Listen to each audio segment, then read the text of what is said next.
Look, I know I can't draw, but still, look at the picture. Tell me if you think it's good.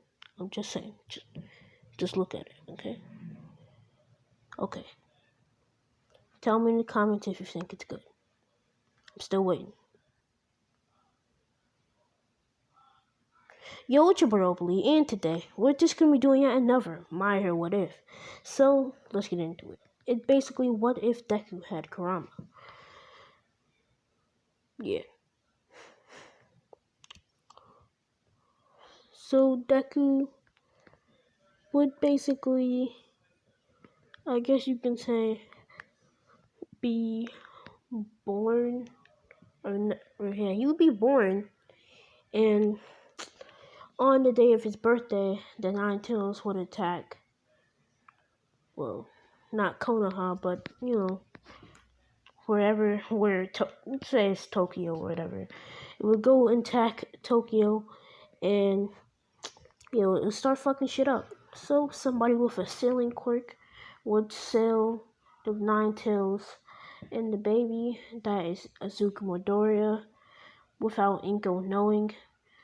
So with a time skip of the 4 years, Inko doesn't even know that she has, or that her son has, the Nine Tails, I guess. So not even she knows. She doesn't even know. That's kind of tough. So when he does bring him to the, or when she does bring him to the doctor, like 4 years later, to check what his quirk is, now all would come up that he is quirkless, but he just has some type of energy within him, and but they don't really know what it is, so it's most likely useless. And that pretty much just ruins Deku's dreams. It's a wrap and a half for his dreams. He can't do nothing now. So Deku can't really do anything. So since he's kind of powered by anger, once he does go to sleep that night, he pretty much wakes up in the void, and he pretty much turns around, and he sees a big golden gate and some type of white and red seal on it, and a big ass fox. And he would get scared and run away as far as he could in that room. And that's when the fox would talk to him and say, "Do you want a quirk?" He wouldn't really, well, he would try to say quirk without really sounding like he doesn't know what it is, but he truly doesn't know what it is. So he just says, "Do you want a quirk?" in a questionable manner. And Deku just says yes. And he just says you just have to remove the seal. And Deku would just tell him to back up, and he would remove it. And that's what happens. He basically removes the seal. And he doesn't remove the whole thing. He just removes half of it. So when he does wake up with red eyes, and he's just using enough to where he has red eyes and a good amount of strength. And Inko would notice, is like, well, are you okay? Why are your eyes red? And Deku would basically be like, what? What? What do you mean? And Deku would just look into a mirror when he went to the bathroom, and he would see that his eyes were red, and he would chop it up as him having a quirk. And Inko was like, sure. And he pretty much gets bring back to school, and he still kind of gets bullied by Bakugo because he just shows him the eyes and what her eyes gonna do. And that's when Deku gets a little angry, and he releases off a little bit of Nine Tails power, and it kind of blasts Bakugo away. So Bakugo and the rest of the class are weary of his power, and and Deku is pretty much amazed, and he pretty much goes to sit down and a lot of people actually become his friend because he has a quirk, and now Bakugo's now is not out to gun for him, I guess. And he pretty much makes friends, and everybody is in harmony. They're all friends now. Yeah, so they all pretty have a good relationship except for Bakugo, and the teacher, or he's the teacher. You know how teachers be. They're not good. Teachers are never good. Never good, man. Teachers are bums. Teachers are bums. Okay. But, all I'm trying to say, they have a pretty much good relationship, Deku and the class. And with a time skip of 10 years, Deku would train and release more and more of the cell. And by the time of 10 years, he would have full control over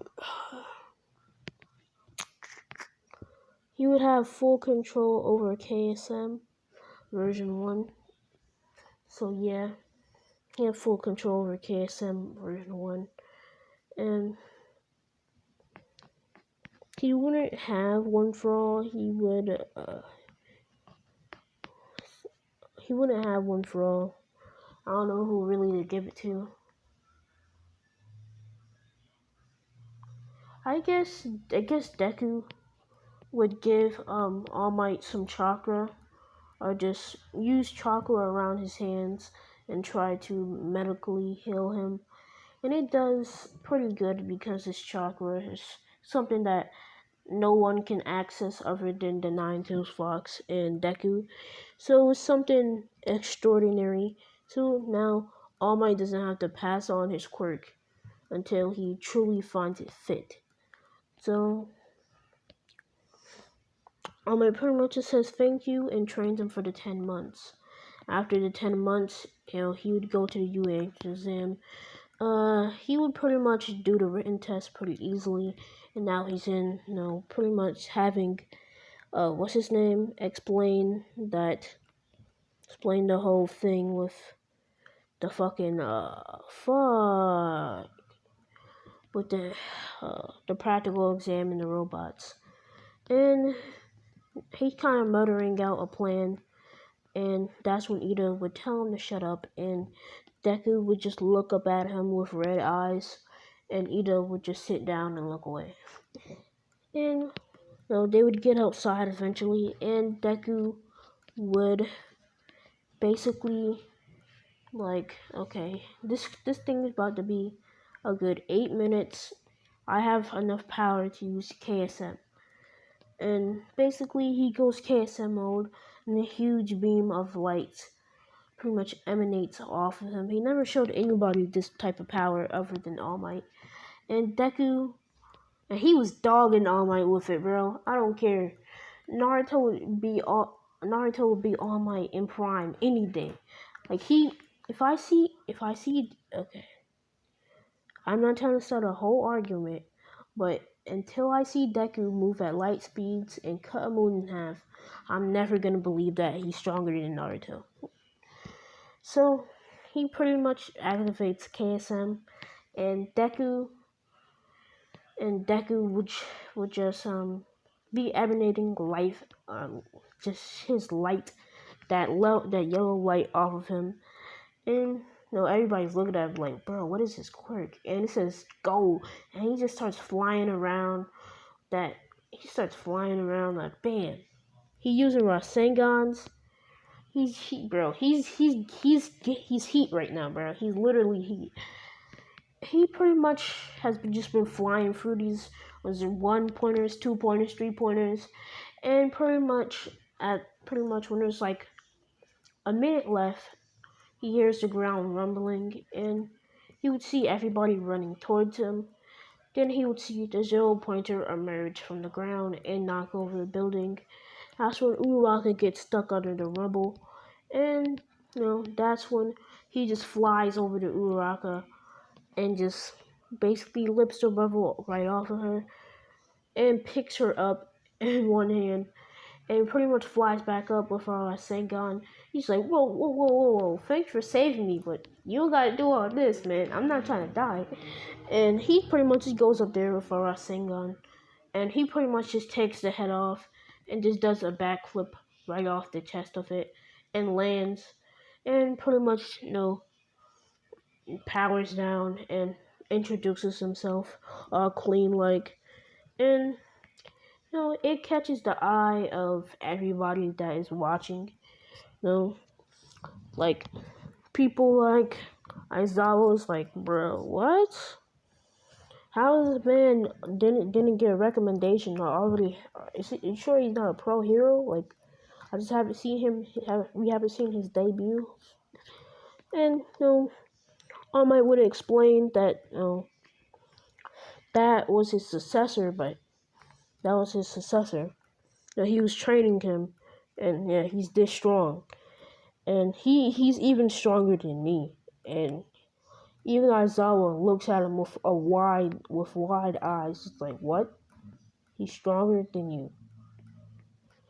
And Deku just says, and it just cuts back to Deku and Uraka and the rest of the people there, and they're all praising him. And Deku just doesn't really think nothing of it. He just thinks he did something totally normal. And Deku just walks off after talking to Uraka and activate KSM just to fly out of there. And he would get back to his house, and days later he would get the envelope that he got into UA. So Deku would pretty much be chilling. It's like, yeah, bet. And he would go to sleep and wake up the next day to go to UA. And he's pretty much, he doesn't fly, but he's gonna have to do something. And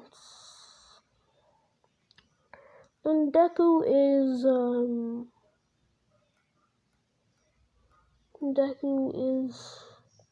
basically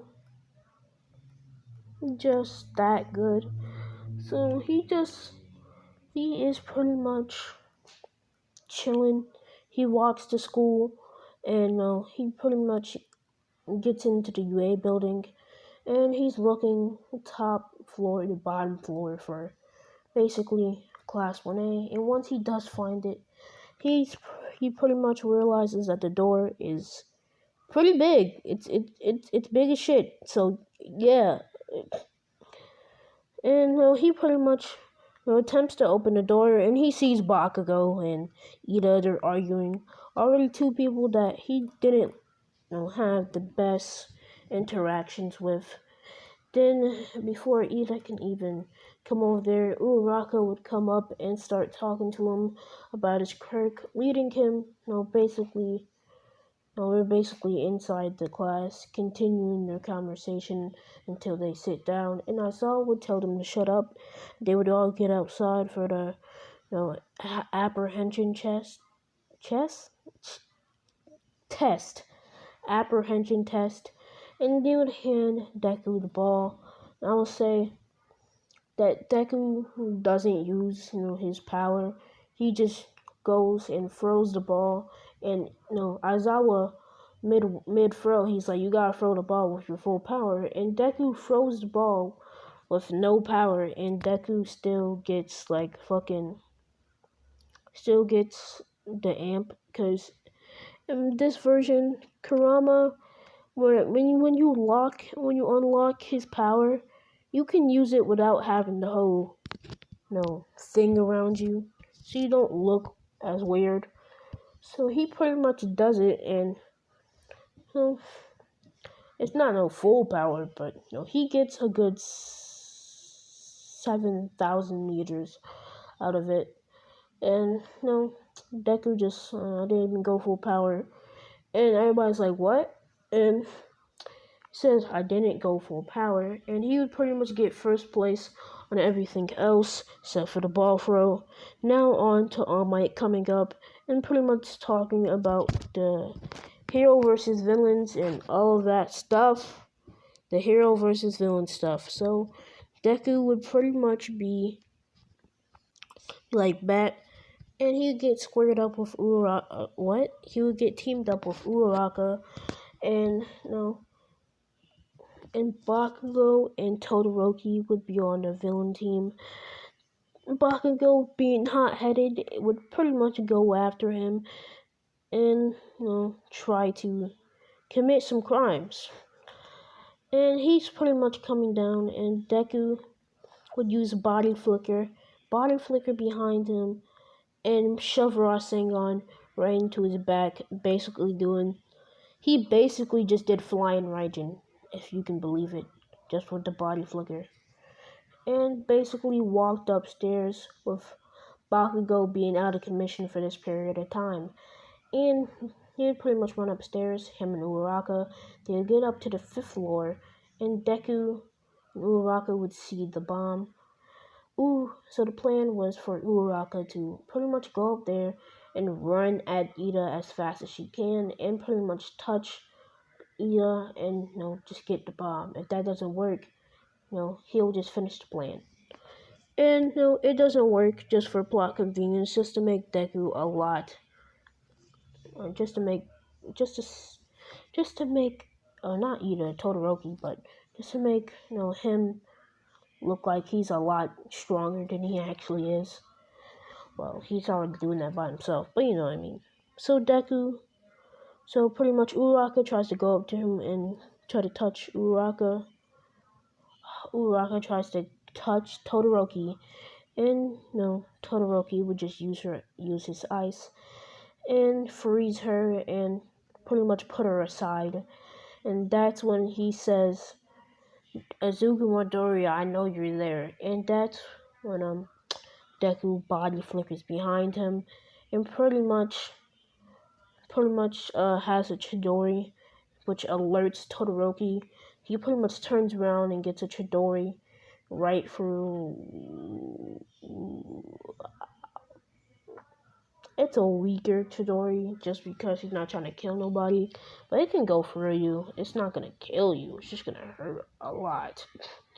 So it pretty much just pierces through him, and he's like, "Gee." And he pretty much tosses the bomb, and Bakugo and Todoroki are pretty much sent to a recovery girl, and pretty much he's celebrating with Uraraka that they won, and it was pretty fun. And All Might is even amazed at that speed, and so is Ida. And Ida knew he was fast, and he got first place, but he was thinking it was a fluke. The way he just moved right there, it just seemed like it was feeling like it was teleportation almost. And when he does get into the room with Uraraka and the rest of the class, they would ask Deku, like, especially Ida Todoroki, and other students would ask him what exactly is his quirk. And Deku would say he doesn't have one, and bull out and chill out in a chair and watch the rest of the matches, with people still being unbelief that he doesn't have a quirk. And this even wakes up Aizawa. He's even alerted by this. And and Aizawa gets up from his sleeping bag and says, "Okay, bet. If you can still use your power, well, when I pretty much use my quirk, which is Eraser, which erases quirks." And that's when Deku said, "Oh, so you're Eraserhead." And yeah, and he would be like, "Yeah," and he would pretty much try to erase Deku's quirk, and nothing would happen, and he would still be able to use it just fine. And they're like, "How did he attain that power?" And pretty much he says training, and because he truly doesn't even truly know. He just knows that he has the nine tails in him, and yeah, it is what it is. So when they pretty much, after the match, All Might ask who was the MVP of that match, or MVP of the match. Momo would pretty much answer and say, no, Deku was, because, he kind of made the plan, and when the plan failed, he just made one right off the spot and teleported behind him. And dealt with Todoroki and touched the bomb pretty easily. And you know, even All Might would be like correct with Deku's tactics and all this and all that and all that hero bullshit. And after all the match, they would not all the matches, they would all be there in about the same room, and All Might would stand up right next to Aizawa and pretty much tell them about the USJ and all